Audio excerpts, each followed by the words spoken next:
अस्सलामुअलैकुम। उर्दू की ताज़ा तरीन ख़बरों के साथ मैं हूँ हिना। हेडलाइंस। पार्टी कारकुन का कोरोना से इंतकाल, वज़ीर आज़म का इजहार अफसोस। तहरीक इंसाफ के कारकुन जाहिद मोहम्मद कोरोना से इंतकाल कर गए। वज़ीर आज़म इमरान खान ने उनके इंतकाल पर इजहार अफसोस किया।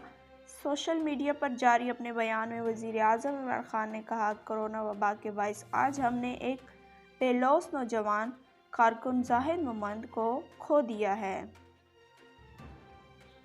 इसराइली फोर्सेस ज़मीनी और फ़िज़ाई हमले कर रही है। जनूबी गजा में सुबह सवेरे रिहायशी इमारत पर बमबारी से ख़वातीन और बच्चों समेत 10 फ़लस्तीनी शहीद हो गए। पंजाब भर में लॉकडाउन की नई तफसीलात, नोटिफिकेशन जारी। पंजाब भर में लॉकडाउन की नई तफसीलात सामने आ गईं। महकमा सेहत पंजाब का जारी नोटिफिकेशन 30 मई तक नाफिजुल अमल रहेगा। सेक्रेटरी हेल्थ केयर की जानिब से जारी नोटिफिकेशन के मुताबिक कारोबारी औकात रात 8 बजे तक होंगे। तमाम medical services, pharmacies, vaccination centres 24 घंटे खुले रहेंगे। मुल्क में ट्रांसपोर्ट बहाली, मार्केटें खोलने के हवाले से बड़ा फैसला।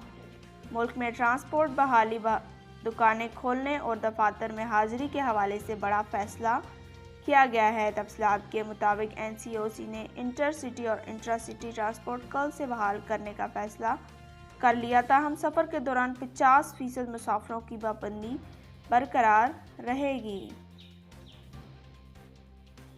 इसराइल के जंगी जराइम इंटरनेशनल मीडिया हाउस तबाह कर दिए।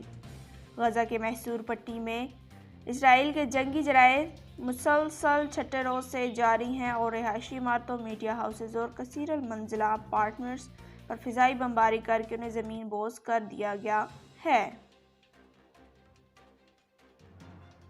झंग में लड़की मुबैना ज़्यादती और तशद्दुद से जाँ बहक। पंजाब के ज़िला झंग में नौजवान लड़की मुबैना ज़्यादती और तशद्दुद से जाँ बहक। तफसीलात के मुताबिक पंजाब के ज़िला झंग के इलाके गढ़ महाराजा में 22 साल लड़की को मुबैना तौर पर ज़्यादती का निशाना बनाने के बाद कत्ल कर दिया गया।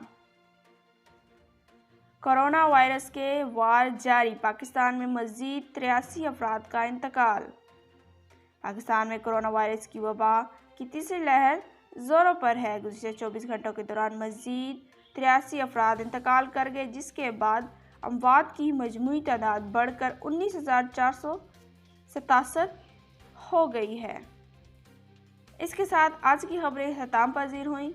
मज़ीद खबरों के लिए देखिए CID न्यूज़ नेटवर्क इस्लामाबाद। अपना ख्याल रखिए और दूसरों का। अल्लाह हाफिज़।